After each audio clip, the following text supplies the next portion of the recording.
Ka te iraro ana i a reipa i ngā whakapae e mea ana, kei te tōtara wāhirua te noho o tā rātau rōpū whai muri iho i ngā kauhau a tō rātau tumuaki a Phil Goff.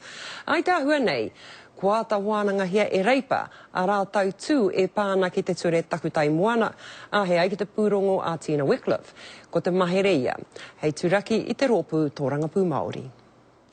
Mena he raru kei roto i a reipa, ka re tētahi mo te whāki mai. I will tell it as I see it. The party is supportive, the New Zealand Council is supportive of the speech that Phil gave. Nō reira kei te taunaki te rōpū i tā Phil Goff i kauhau ai, ara kia waihoa ke te ture e takutai moana. And I feel strongly about not misusing the foreshore and seabed debate to open old wounds. We've said we'll be positive and constructive. O tira ko te whakahau kia ngā hinara me te pāti Māori, kua kina mai te whare. E horakau mātou e pai ana, kia paia tō mātou tauira mo te takutai moana ki te kāpura.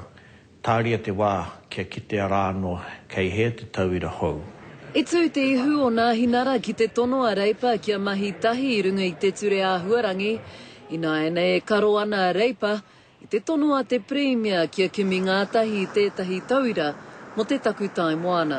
Te wā i whēkia ai mātou te mahi tahi me te premier mo te ture a Huarangi, i whakaparahako mātou te rōpū reipa. Koia tā mātou e tū whakatūpato nei i tana tono. Nō reira e taunaki ana ngā kanohi Māori o reipa i te mahere pakanga a Phil Goff kia turaki i te pāti Māori. Tēnā ko te wero ki te pāti Māori kei hea te tauira hou. Kei hea tēnei rongoa e pahu nei rātou kei roto te kapu o rātou ringaringa. A te tau toki a te marama o Pepuere ka ea mai tētahi tauira hou mo te takutai moana.